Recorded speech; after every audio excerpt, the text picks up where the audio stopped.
Video guys, meron dahil tayo wala munang gawa ngayon, tayo bakasyon, so sasama muna tayo sa dalawang sikat nating kaibigan na mag-vlog dun sa San Narciso, si paring Kapakner TV at si Brothers, ang napakayabong. So kasama tayo guys kasi nga tayo walang gawa, so let's go!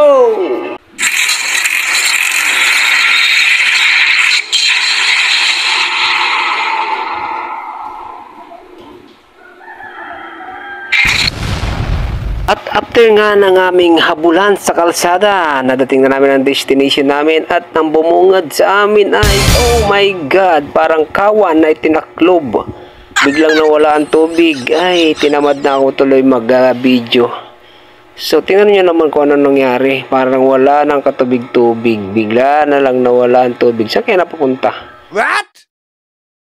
Siyempre pagkatapos si Kapakner mag-video, nagkaya na kaming kumain. And then pagkatapos kumain, dito naman sila nag-akit sa nasabing na barko daw na bato. At sila'y magpalipad naman ng tutubi. Ayan, tara, tunghayan natin ang kanilang pagpalipad ng kanilang drone. Ayan. Hi guys. Shoutout guys. Papalipad tayo ng tutubi. Naroon nyo isa si Boy Kuti.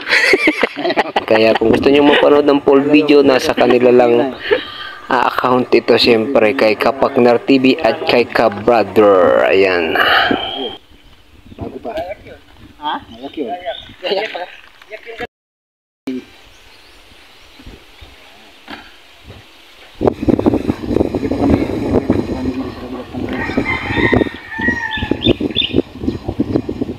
Malakas ang hangin. Kaya niyan? Kaya? Yung ganyan? Pag hindi ko siya mabalik ay bahala. Kung saan mag-dive yan. Hi guys. Napalipad ang dalawang Boy Kuti.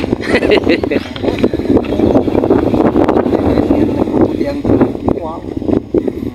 Pag hindi na bumalik ay di goodbye. Nakalipad lang.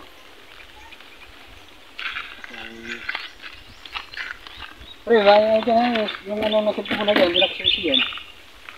Ang drone guys, ginaganito siya bago paliparin. Para kahit siya maglukulok sa gitna, babalik siya sa akin. Wow! All bumabalik. Aray ko. Pre, nanda, kalita tayo.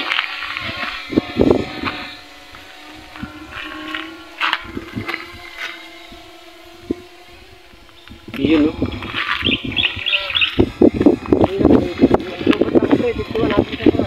Huwag ka malaglag niya na eh. Kinuha nga nga, kinari na eh.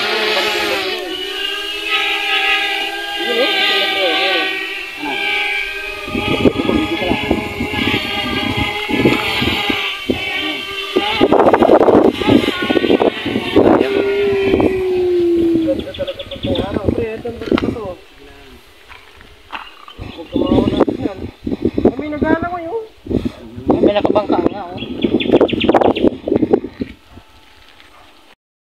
Shoutout nga pala kay paring Jacob na cameraman na kahit hanggang sa tayo ng kalabaw ay kanyang binibidyuhan.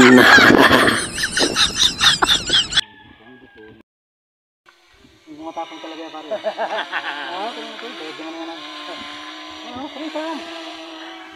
Baba. Tigil ko sa gakuti. Sige lang, parang pati lang ilis mo. Pare, papan mo. Parang sunggablano mo. Parang sunggablanaw. Tapang pare. Ano ito? Pula.